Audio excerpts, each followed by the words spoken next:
Hello friends, जय हिंद। इस video में हम लोग एनटीपीसी सीबीटी 2 का एग्ज़ाम जो 9 मई को हुआ था लेवल 6 के लिए, उसका शिफ्ट 2 जो हुआ था सेकंड शिफ्ट में, उसका जीएस का और करंट अफेयर का जो 50 क्वेश्चन पूछा गया था उसको हम लोग इस वीडियो में देखेंगे। चलिए शुरू करते हैं। पहला क्वेश्चन पूछता है कि red earth and pouring rain नामक उपन्यास के लेखक कौन है। ये विक्रम चंद्रा लेखक है। यहाँ पे मैंने इस बुक का एक इमेज यहाँ पे दिखाया है, इसको आप लोग देख सकते हैं। यहाँ पे सेकंड क्वेश्चन है कि निम्नलिखित में से किस नदी को चीन के तिब्बती क्षेत्र में यारलुंग सांगपो नदी के नाम से भी जाना जाता है। ये ब्रह्मपुत्रा को जाना जाता है। नेक्स्ट स्लाइड में हम लोग इसका मैप भी देख लेंगे। 7 नंबर क्वेश्चन मैथ का क्वेश्चन है, इसको हम लोग छोड़ देते हैं। 8 नंबर क्वेश्चन देखते हैं। जियान लुइगी डोनारुमा जो थे वो कौन थे जिनका नाम हाल ही में जुलाई में खबरों में आया था। ये एक खिलाड़ी है, फुटबॉलर है। इसको हम लोग अब चलते हैं नेक्स्ट वीडियो में। यहाँ पे यारलुंग सांगपो नदी का यहाँ पे मैप देख लेते हैं। यहाँ पे ये देखिए, हो सकता है अगले जो एग्जामिनेशन 12 जून से होने वाला है उसमें पूछ ले कि यारलुंग सांगपो या ब्रह्मपुत्रा नदी कहाँ से निकलती है। तो ये मानसरोवर लेक जो तिब्बत में है वहाँ से निकलती है, और ये अरुणाचल प्रदेश आसाम होते हुए जाके बांग्लादेश में गंगा नदी से मिल जाती है। नेक्स्ट स्लाइड में देखते हैं नेक्स्ट क्वेश्चन। ये उस इमेज का कटिंग है जो खिलाड़ी था, डोनारुमा जो थे वो खिलाड़ी थे। अगला क्वेश्चन है ऋग्वेद का। ये आसान क्वेश्चन है। इसमें दिया हुआ है कि 1028 सूक्त हैं जो कितने मंडलों में विभाजित है। ये 10 मंडलों में विभाजित है। ऋग्वेद हमारा सबसे पुराना वेद है। इसी में गायत्री मंत्र की चर्चा तीसरे मंडल में मिलती है। अगला क्वेश्चन है पर्यटन को बढ़ावा देने के लिए बनाया गया कृत्रिम द्वीप पाम जुमेराह जो है वो निम्नलिखित में से किस देश की एक परियोजना है। तो ये यूएई यूनाइटेड अरब अमीरात की परियोजना है। इसका मैंने यहाँ पे इमेज दिखाने का कोशिश किया है। ये बहुत अच्छा एक द्वीप बना रहा है जो बहुत खूबसूरत है यूएई के द्वारा। ये कृत्रिम द्वीप है। नेक्स्ट क्वेश्चन देखते हैं हम लोग। मेमोरी के संबंध में यूएसबी का पूर्ण रूप क्या है। इसका यूनिवर्सल सीरियल बस इसको कहते हैं। इसका आंसर सी होगा। अगला क्वेश्चन है 18 नंबर। निम्न में से किस उपग्रह की कक्षा सूर्य समकालिक नहीं है। ये मेटियोसेट की कक्षा जो है वो सूर्य के समकालिक नहीं है। ये एक जियो स्टेशनरी सैटेलाइट है मेटियोसेट। इसकी जो उपग्रह की कक्षा है वो सूर्य के जैसी नहीं है। ठीक है, नेक्स्ट क्वेश्चन हम लोग देखते हैं। नेक्स्ट क्वेश्चन में पूछा गया है कि फिएट मनी क्या है, प्रदिष्ट मुद्रा क्या है। फिएट मनी का यहाँ पे मैंने एक फोटो लगाया हुआ है। ये जो है इसका आंसर ए होगा। इसका आंसर ए होगा जिसका कोई आंतरिक मूल्य नहीं है। मतलब एक कागज़ का जो मुद्रा होता है, जो मुद्रा हमारे देश में चलता है, उसका कोई आंतरिक वैल्यू नहीं होता। अगर आरबीआई कह दे कि यह मुद्रा वैलिड नहीं है या लीगल करेंसी नहीं है, जिसको आरबीआई लीगल करेंसी कहता है। जैसे 8 नवंबर 2016 को जो डिमोनेटाइजेशन हुआ था उसमें पुराने नोटों को बोला गया था कि अब ये लीगल मनी नहीं है, तो वो बेकार हो गए थे नोट। उसी को हम लोग फिएट मनी कहते हैं। वही कमोडिटी मनी जो है उसमें जैसे गोल्ड आ जाता है और सिल्वर आ जाता है, उसका कभी वैल्यू चेंज नहीं होता। वो कोई कागज़ का मुद्रा नहीं है कि आज आप लिए हैं कल से वो लीगल या अनलीगल हो जाएगा तो उसको फेंक देंगे। इस तरह से फिएट मनी और कमोडिटी मनी में अंतर मतलब यहाँ पे जानने का हम लोगों ने कोशिश किया। जो फिएट मनी का एक्चुअल मीनिंग होता है वो जिसका कोई आंतरिक मूल्य नहीं है। इस इमेज में मैंने लगाया हुआ है जहाँ पर लिखा हुआ है it has no intrinsic worth, what it printed on is worthless. अगर कोई गवर्नमेंट है जो इलीगल वैल्यू कर देता है तब। अगला क्वेश्चन है FRBMA जो 2003 में अधिनियमित किया गया। ये एक एक्ट है एक तरह का जिसके द्वारा सरकार के लिए राजकोषीय घाटे को कम करने के लक्ष्य निर्धारित किए गए थे। तो FRBMA का पूर्ण रूप क्या है। यहाँ पे मैंने एक फ़ोटो लगा दिया है। इसका फुल फॉर्म होता है physical responsibility and budget management. इसका ऑप्शन थोड़ा बड़ा लिखा होता है इसलिए मैंने इसमें इंक्लूड नहीं किया। हो सकता है नेक्स्ट स्लाइड में वो देखते हैं हम नहीं है। ठीक है, आगे देखते हैं हम लोग। 22 नंबर क्वेश्चन कह रहा है कि निम्नलिखित में से भारत का कौन सा ऐसा पड़ोसी देश है जिसका क्षेत्रफल सबसे कम है। यहाँ पे मैंने एक फ़ोटो इंक्लूड किया हुआ है। इसमें आप लोग देख सकते हैं भूटान यहाँ पे है, इसका क्षेत्रफल सबसे कम है। हमारे नेबरिंग कंट्री जो है वो पाकिस्तान, नेपाल, चाइना, म्यांमार, बांग्लादेश हैं।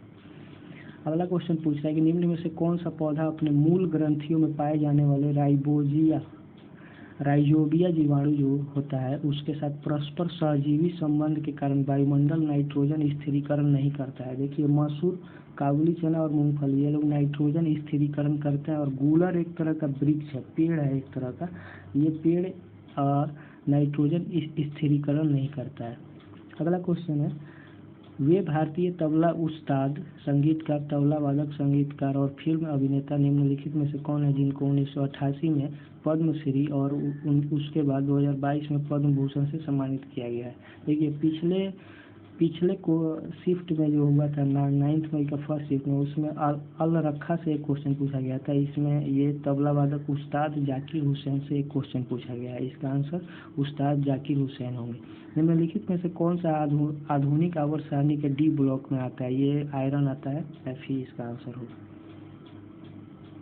नेक्स्ट क्वेश्चन देखते हैं हम लोग, किसी निश्चित समय अवधि में लिंग और आयु के आधार पर जनसंख्या के विभाजन को दर्शाने वाले आरेख को क्या कहते हैं? इसे जनसंख्या पिरामिड कहते हैं। इसका मैंने यहाँ पे एक फोटो लगाया जो वर्ल्ड में 2019 का एक डाटा दिखा रहा है, जिसमें लिंग और आयु का अनुपात दिखा रहा है। यहाँ पे मेल है, इधर फीमेल है और इधर डिफरेंस दिखाया जा रहा है। अगला क्वेश्चन मैथ का है, इसको हम लोग नहीं देखेंगे। अगला क्वेश्चन है, स्कैंडिनेवियाई एक संस्कृति क्षेत्र है जो किस महाद्वीप में पड़ता है? ये यूरोप में पड़ता है। इसका मैप मैंने अगले स्लाइड में इंक्लूड किया है, उसको हम लोग देख के समझ लेंगे कि स्कैंडिनेवियाई क्षेत्र कौन सा होता है। अगला क्वेश्चन है, ये आसान क्वेश्चन है, कलहन की रजत रंगनी में किस क्षेत्र का वर्णन किया गया है? तो ये कश्मीर का वर्णन किया गया है। कनिष्क के समय में ये पुस्तक लिखा गया था। अगला क्वेश्चन है कि गोवा को भारत का 25वां राज्य कब बनाया गया था? तो इसका आंसर होगा 30 मई 1987 को बनाया गया था गोवा को भारत का 25वां राज्य। हालांकि इसको 1961 में ही सैन्य कार्रवाई के द्वारा पुर्तगालियों को भगा के भारत में मिला लिया गया था, लेकिन इसको राज्य का दर्जा 30 मई 1987 को मिला। आगे हम लोग मैप में देखते हैं इसको। देखिए ये है स्कैंडिनेवियाई कंट्री, इसमें नॉर्वे, स्वीडन और फिनलैंड और डेनमार्क आते हैं। इन चारों को मिला के स्कैंडिनेवियाई कंट्रीज कहते हैं, क्षेत्र हैं जो ये यूरोप में आते हैं। यहाँ पे देखिए गोवा को मेंशन किया हुआ है, 1961 में इसको भारत में मिलाया गया था, लेकिन इसका जो राज्य का दर्जा 25वां राज्य का दर्जा 1987 में दिया गया। 10th नंबर क्वेश्चन लिखते हैं हम लोग, जून में तेलंगाना सरकार ने मेडिसिन फ्रॉम स्काई परियोजना को विकसित करने के लिए किस ई कॉमर्स कंपनी के साथ साझेदारी की है? फ्लिपकार्ट इंटरनेट प्राइवेट लिमिटेड के साथ साझेदारी करके, और ये ड्रोन के माध्यम से डायरेक्ट आपके घर के पास मेडिसिन पहुंचाने के लिए ऐसा सुविधा तेलंगाना सरकार ने शुरू किया है। ये आप फोटो देख सकते हैं, इसमें एक ड्रोन है, इसमें मेडिसिन रखा हुआ है। ये आप अपना जो लोकेशन डालेंगे वहाँ पे पहुँच के आपको मेडिसिन पहुँचा देगा। अगला क्वेश्चन है, सांची के स्तूप में निम्नलिखित में से कौन सा प्रतीक चिन्ह सारनाथ में बुद्ध द्वारा दिए गए प्रथम उस उपदेश को वर्णित करता है? ये इसको धर्म चक्र परिवर्तन कहते हैं, जिसमें जो चक्र है ये इसको संबोधित करता है। अगला क्वेश्चन देखते हैं, मई 2021 में भारतीय अंतरिक्ष अनुसंधान संगठन के विक्रम साराभाई अंतरिक्ष केंद्र, विक्रम साराभाई स्पेस सेंटर द्वारा विकसित व्यावसायिक रूप से उपलब्ध हाई एंड वेंटिलेटर के समतुल्य कम लागत वाले वेंटिलेटर का नाम बताइए। इसका नाम होगा वायु। इसमें वायु, प्राण और श्वास नाम से 3 वेंटिलेटर बनाया था, जिसमें ये हाई एंड वेंटिलेटर वायु था। इसको VSC Vikram Sarabhai space centre के द्वारा विकसित किया गया था। ठीक है, नेक्स्ट क्वेश्चन देखते हैं हम लोग, निम्न में से कौन सा भारतीय संविधान के अनुच्छेद 182 का घटक है? इसमें विधान परिषद के सभापति और उप सभापति का चर्चा किया गया है। मैं जो पॉलिटी का एक प्लेलिस्ट बनाया हूँ उसमें बाइकार्मल लेजिस्लेशन के बारे में समझाया था, उसी में इस आर्टिकल का मैंने चर्चा किया था। उस वीडियो को आप लोग देख सकते हैं, उससे आप लोग को बाइकार्मल लेजिस्लेशन के बारे में पूरा जानकारी मिल जाएगा। अगला क्वेश्चन है 58 नंबर, निम्नलिखित में से कौन सा कथन अस्थायी विनिमय दर के लिए उचित है? इसका आंसर बी होगा, यह मांग और आपूर्ति की बाजार शक्तियों द्वारा निर्धारित होता है। मांग और आपूर्ति की बाजार शक्तियों द्वारा जो निर्धारित वैल्यू होता है उसको अस्थायी विनिमय दर कहते हैं। जैसे जैसे मांग बढ़ेगा बाजार में कीमत वैसे वैसे बढ़ेगी घटेगी, इसको हम लोग अस्थायी विनिमय दर कहते हैं। ठीक है, अगला क्वेश्चन मैथ का है, 59 नंबर, इसको छोड़ देते हैं। 60 नंबर देखते हैं। सीधी धमाल नृत्य निम्नलिखित में से किस राज्य या केंद्र शासित प्रदेश से संबंधित है? ये नागालैंड से संबंधित है? नहीं, ये गुजरात से संबंधित। हाँ, ये गुजरात से संबंधित है सीधी धमाल नृत्य। यहाँ पे मैंने एक इसका फोटो इंक्लूड किया हुआ है, सीधी धमाल नृत्य। इसका आंसर गुजरात होगा, ये गुजरात राज्य से संबंधित है। अगला क्वेश्चन है, जनवरी 2022 तक प्राप्त जानकारी के अनुसार भारत के मुख्य न्यायाधीश कौन थे? ये एन.वी. रमन्ना, नूथलपति वेंकट रमन है। यहाँ पे मैंने फोटो इनका इंक्लूड कर दिया है। ये भारत के 48 नंबर के चीफ जस्टिस ऑफ इंडिया है। ठीक है, अगला क्वेश्चन देखते हैं हम। भारतीय संविधान का अनुच्छेद 352 किससे संबंधित है? ये राष्ट्रीय आपातकाल से संबंधित है। 356 में राष्ट्रपति शासन जो राज्यों में लगता है उसके बारे में चर्चा की गई है, और 360 में वित्तीय आपात की चर्चा की गई है। ये तीनों आर्टिकल से जरूर क्वेश्चन पूछा जाएगा आगे जो एग्जाम होगा उसमें, क्योंकि अगर 352 से पूछा गया है राष्ट्रीय आपात से, तो आगे 356 और 360 से भी पूछा जाएगा। आप लोग राष्ट्रीय आपात को पूरा पढ़ लीजिएगा, या फिर मैं इसका जब वीडियो बना दूंगा जल्दी। गांधी इरविन समझौता कब हुआ था? ये 1931 में हुआ था। गांधी इरविन समझौता 1931 में हुआ था। इससे रिलेटेड और भी है कि 3 ठो गोलमेज सम्मेलन हुआ था, उसको आप लोग देख लीजिएगा। पहला 1929, 1930, 31 और 32 में 3 गोलमेज सम्मेलन हुआ था। और इसी एक में सेकंड जो गोलमेज सम्मेलन में जाने के लिए गांधी जी को बुलाने के लिए रैमजे मैकडोनाल्ड के द्वारा प्रस्ताव दिया गया था, जिसको लेकर गांधी इरविन समझौता हुआ था। अगला क्वेश्चन है, ये अच्छा क्वेश्चन है। 2011 की भारतीय जनगणना के अनुसार भारत के निम्नलिखित में से किस राज्य में अनुसूचित जाति की संख्या दर्ज नहीं की गई है? इसका आंसर नागालैंड होगा। नागालैंड में कोई भी अनुसूचित जाति की संख्या दर्ज नहीं की गई है। अगला देखते हैं, अर्जित कुल राजस्व और कुल लागत का क्या किसी फर्म का लाभ होता है? अगर इन दोनों का अंतर निकाल लेंगे तो उसका लाभ निकल जाएगा। कोई कंपनी है, अगर उसका कुल राजस्व और कुल लागत को, जैसे कुल जो पैसा उसके पास आया और लागत कितना लगा, उसको अगर हम लोग माइनस कर लेंगे तो जो वैल्यू आएगा वो हमारा लाभ होगा। अगला क्वेश्चन है 73 नंबर, एकाधिकार तथा प्रतिबंधात्मक व्यापार अधिनियम MRTP निम्न में से किस वर्ष प्रभावी हुआ? ये 1970 में प्रभावी हुआ। इससे रिलेटेड मैंने यहाँ पे एक फोटो लगाया हुआ है, जिसमें आप लोग पढ़ सकते हैं कि ये 1969 में एक्ट को लाया गया था, और 1 जून 1970 से ये प्रभावी होता है। और ये मतलब किसी भी व्यापार में मोनोपोली को ख़त्म करता है। एकाधिकार आपका नहीं हो सकता। मैंने आप ऐसा नहीं है कि आप अगर कोई किताब बेच रहे हैं तो सिर्फ आप ही बेचेंगे, और भी बहुत सारे लोग बेच सकते हैं। तो ये मोनोपोली को एंड करता है। इसका फुल फॉर्म होता है monopoly and restrictive trade practices act. अगला क्वेश्चन है 77 नंबर, अविनाश सामले ने 2021 में नेताजी सुभाष राष्ट्रीय संस्थान में नेशनल फेडरेशन कम सीनियर एथलेटिक चैंपियनशिप में पुरुषों की 3000 मीटर की जो दौड़ हुई थी स्टीपलेज कितने समय में पूरा किया? ये 8 मिनट 20.20 सेकेंड में पूरा किया। इसका आंसर सी होगा। ठीक है, अगला क्वेश्चन है, विख्यात गायिका SM सुब्बालक्ष्मी एक भारतीय कर्नाटक गायिका थी जिनका जन्म कहाँ हुआ था? ये मदुरई में हुआ था। इसका मैंने विकिपीडिया से एक यहाँ पे स्क्रीनशॉट ऐड किया। इनका जन्म मदुरई में हुआ, और इनका जो देहांत है वो चेन्नई में हुआ था।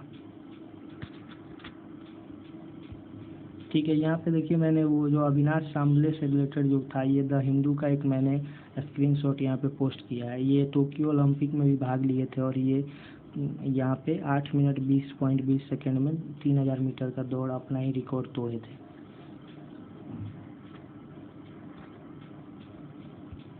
अगला क्वेश्चन देखते हैं, 26 जुलाई 2021 को भारत सरकार ने राष्ट्रीय अनुसंधान फेडरेशन NRF के लिए 5 वर्ष की अवधि में कितनी राशि का अनुदान देने के लिए योजना बनाई है?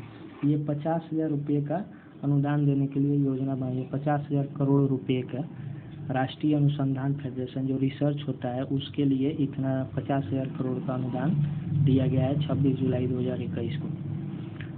81 नंबर क्वेश्चन है, निम्नलिखित में से कौन सी नदी भारत के पड़ोसी देश नेपाल से निकलती है? ये राप्ती नदी निकलती है। ये जो गोरखपुर जो शहर है यूपी का, वो इसी राप्ती के किनारे बसा हुआ है। एक राप्ती से अगर ट्रेन भी चलती है जो गोरखपुर से और केरला तक जाती है, केरला के तिरुवनंतपुरम तक जाती है। यहाँ पे देखिए मैंने यहाँ पे मैप लिया, ये नेपालगंज जो है, ये नेपालगंज से ही राप्ती नदी निकलती है और ऐसे बहते हुए गोरखपुर से बहते हुए जाके गंडक में मिल जाती है। ठीक है, 17 नंबर स्लाइड देखते हैं। इसमें पूछ रहा है कि भारत के संविधान निर्माताओं द्वारा सरकार के संसदीय स्वरूप को अपनाने की प्रेरणा ब्रिटेन से ली गई है। ब्रिटेन में भी लोअर हाउस और अपर हाउस होता है, उसी तरह हमारे पार्लियामेंट जो संसद है उसमें भी लोकसभा राज्यसभा, जिसको लोकसभा को लोअर हाउस और राज्यसभा को अपर हाउस कहते हैं, इसकी जो प्रेरणा है वो ब्रिटेन से ली गई है। ठीक है, अगला क्वेश्चन देखते हैं हम लोग। निम्न में से कौन सा मानक जो प्रोटोकॉल है जिसका उपयोग इंटरनेट से जुड़े एक कंप्यूटर से दूसरे कंप्यूटर में फाइल के ट्रांसफ़र के लिए स्थानांतरित करने के लिए उपयोग किया जाता है? तो इसका FTP फाइल ट्रांसफ़र प्रोटोकॉल, इसको फाइल ट्रांसफ़र प्रोटोकॉल कहते हैं।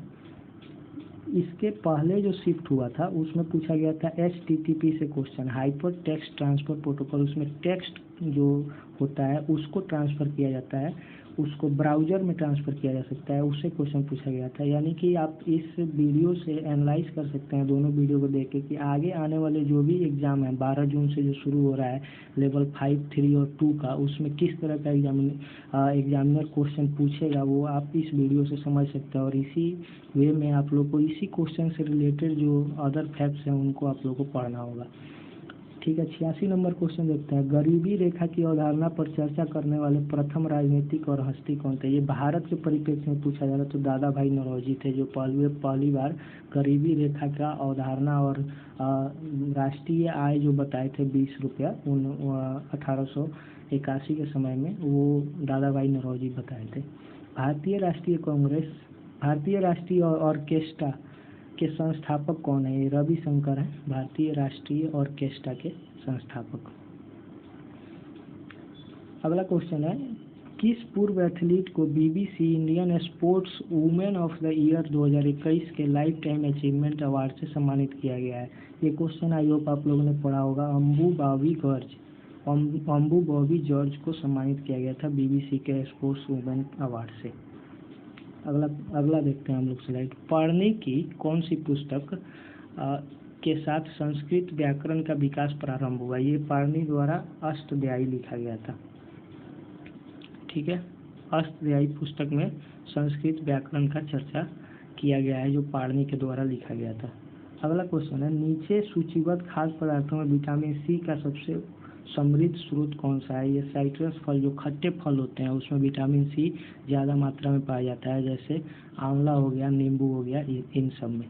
अगला क्वेश्चन है, बंगाल की खाड़ी के तट पर कोणार्क का सूर्य मंदिर किस शताब्दी में बनाया गया? ये देखिए नरसिंह देव प्रथम के द्वारा 1250 ईस्वी में इस टेम्पल को, कोणार्क का सूर्य मंदिर जो है उसको बनाया गया था। उड़ीसा में ये अभी है। उस समय बंगाल के खाड़ी का तट ये मेंशन किया गया है क्वेश्चन में, थोड़ा सा घुमाने का क्वेश्चन।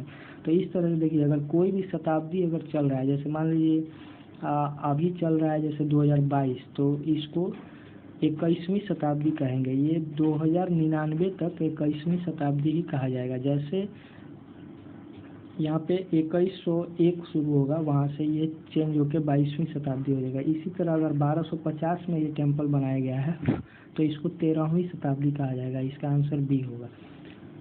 ये 1299 तक 13वीं शताब्दी हो, इसको 13वीं शताब्दी, मध्य 13वीं शताब्दी भी कहा जा सकता है। क्वेश्चन को अलग अलग तरीके से बनाया जा सकता है। ये कोणार्क का सन टेम्पल है, आप लोग देख सकते हैं। अगला क्वेश्चन देखते हैं, हेमिस गोम्पा उत्सव किस गुरु की जयंती के उपलक्ष्य में मनाया जाता है? ये हो गया पद्मसंभव जो है उन पद्मसंभव गुरु की जयंती के उपलक्ष्य में ये लद्दाख में मनाया जाता है। लद्दाख में फेस्टिवल से क्वेश्चन लगातार पूछा जा रहा है। दोनों शिफ्ट में हम लोगों ने देखा फेस्टिवल से क्वेश्चन पूछा गया। ये मैंने एक फ़ोटो इंक्लूड किया है जो हेमिस गोम्पा फेस्टिवल का फ़ोटो है। अगला क्वेश्चन देखते हैं। निसार से क्वेश्चन पूछा गया है कि निम्न में से किस भू सर्वेक्षण उपग्रह को नासा और इसरो द्वारा संयुक्त रूप से प्रक्षेपित किया जाना है। देखिए, ये कोविड के कारण बार बार डिले हो रहा है। इसको 2020-21 से ही लॉन्च करने के लिए काम चल रहा है इस पे, लेकिन अभी तक लॉन्च नहीं हुआ। पहले इसको 2022 में लॉन्च करने को बोला गया था, लेकिन अभी जनवरी 2023 का टारगेट फिक्स किया गया है लॉन्च करने के लिए। निसार है क्या, इसका फुल फॉर्म होता है NASA ISRO scientific aperture radar. यहाँ पे मैंने लिख के समझाने की कोशिश किया है। ये जनवरी 2023 तक लॉन्च होगा। ये दुनिया का पहला ऐसा डुअल रडार सैटेलाइट होगा, दुनिया का पहला डुअल रडार सैटेलाइट होगा। इसरो जो है इसमें एस बैंड का निर्माण करेगा और नासा जो है इसका एपर्चर का निर्माण करेगा। इसको मेनली बनाया जा रहा है जो इकोसिस्टम डिस्टर्बेंस होता है, अर्थक्वेक, सुनामी, वोल्केनो, लैंडस्लाइड, इसके मतलब पहले जानकारी देकर और सचेत करने के लिए इस निसार उपग्रह को बनाया जा रहा है। अगला देखते हैं क्वेश्चन हम लोग। काली मिट्टी भारत के निम्नलिखित में से किस भाग में प्रमुखता से पाई जाती है। डेक्कन जो प्लेटू है यहीं पे पाई जाती है, मेनली कर्नाटक, थोड़ा सा महाराष्ट्र वगैरह के क्षेत्र में, महाराष्ट्र और कर्नाटक के क्षेत्र में। इसको डेक्कन ट्रैप कहते हैं। इस मैप से मैंने समझाने की कोशिश किया। अगला क्वेश्चन है टाटा एयरलाइंस का शुभारंभ कब किया गया। यह 1932 में JRD टाटा जो हमारे देश के बहुत बड़े बिजनेसमैन हैं उनके द्वारा किया गया था। यहाँ पे मैंने एक फ़ोटो लगाया हुआ है। ये पहला फ्लाइट जो दिखाया जा रहा है 1932 में, उस समय JRD टाटा के द्वारा शुरू किया गया था, जो कराची से मुंबई भाया अहमदाबाद के लिए उड़ान भरा था 15 अक्टूबर 1932 को। अगला क्वेश्चन देखते हैं। हेपेटाइटिस ए जो है वो निम्न में से किसका सूजन है जो हल्की से गंभीर बीमारी का कारण बन सकता है। इसमें यकृत जो है हमारा लीवर वो सूज जाता है, हेपेटाइटिस ए जो बीमारी है उससे। अगला क्वेश्चन रीजनिंग का है, इसको हम लोग छोड़ देते हैं। अगला क्वेश्चन 113 नंबर है कि टाटा सुरंग अटल सुरंग जो है वो दुनिया की सबसे लंबी राजमार्ग सुरंग है। यह मनाली को किससे जोड़ती है। तो ये लाहौल स्पीति जो है उसको मनाली से जोड़ती है अटल सुरंग। यहाँ पे मैंने एक फ़ोटो भी लगाया हुआ है, देख सकते हैं। ये रोहतांग दर्रा में है, रोहतांग दर्रे में ये है। इसका जो टोटल लंबाई है वो 9.02 किलोमीटर है, जो कि BPSC के एग्जामिनेशन में इसका लंबाई पूछा गया था। इससे पहले जो एग्जामिनेशन हुआ था BPSC का, उसमें ये पूछा गया था कि किस दर्रे में है, तो ये रोहतांग दर्रे में है। इसको अटल सुरंग अटल जी के नाम पे दिया गया। देखिए यहाँ पे लिखा भी हुआ है कि certified as world longest highway tunnel. तो ये दुनिया की सबसे लंबी राजमार्ग सुरंग है और ये लाहौल स्पीति को मनाली से जोड़ती है। ठीक है, नेक्स्ट स्लाइड में देखते हैं। संस्कृति मंत्रालय द्वारा फरवरी 2021 में पश्चिम बंगाल में एक भारत श्रेष्ठ भारत के लक्ष्य को प्राप्त करने हेतु प्रमुख महोत्सव का आयोजन किया गया। इस महोत्सव का नाम क्या था। राष्ट्रीय सांस्कृतिक महोत्सव इसका नाम था। ये मैंने एक फ़ोटो लगाया हुआ है, इसमें सरदार वल्लभ भाई पटेल का भी इमेज है, जो कि इंडिया के यूनिफिकेशन के लिए बहुत काम किए थे। सरदार वल्लभ भाई पटेल और BP मेनन साहब मिलकर लगभग 552 देशी रियासतों को, प्रिंसली स्टेट्स को भारत में मिलाए थे। तो इनका बहुत बड़ा योगदान था भारत के यूनिफिकेशन में। और ये राष्ट्रीय सांस्कृतिक महोत्सव एक भारत श्रेष्ठ भारत को लेकर यहाँ पे लोगो भी है। इसका कोलकाता में आयोजन किया गया था। अगला क्वेश्चन और लास्ट क्वेश्चन है। संयुक्त राष्ट्र विकास कार्यक्रम UNDP द्वारा तैयार मानव विकास रिपोर्ट सूचकांक में निम्न में से कौन सा पहले स्थान पर है। ये नॉर्वे स्कैंडिनेवियाई देश है, स्कैंडिनेवियाई देश, वो नॉर्वे पहले स्थान पर रहा है इसमें। और जो इसमें नॉर्वे, स्वीडन और फिनलैंड और आइसलैंड, यही सब जो जितना भी UNDP से रिपोर्ट आता है या हेल्थ स्वास्थ्य और सेक्टर में जो रिपोर्ट आते हैं उसमें टॉप पे रहते हैं। तो आप लोग इसको 2020, 21 और 22 का भी रिपोर्ट देख लीजिएगा। इससे ज़रूर अगले जो एग्जामिनेशन होंगे 12 जून से उसमें क्वेश्चंस रहेगा। ठीक है, आई होप ये वीडियो आप लोगों को पसंद आया होगा और आप लोग NTPC CBG 2 का तैयारी कर रहे होंगे। इस वीडियो को देख के आप लोग अपना तैयारी GS सेक्शन के लिए, जिसमें टोटल 50 क्वेश्चन पूछा जा रहा है हर एग्जामिनेशन में, हर शिफ्ट में, उससे आप लोगों को बहुत ज़्यादा फ़ायदा होगा। Thank you for watching. आप लोग अगर इस चैनल से नए हैं तो इस चैनल को सब्सक्राइब कर लीजिए। बहुत बहुत धन्यवाद। जय हिंद।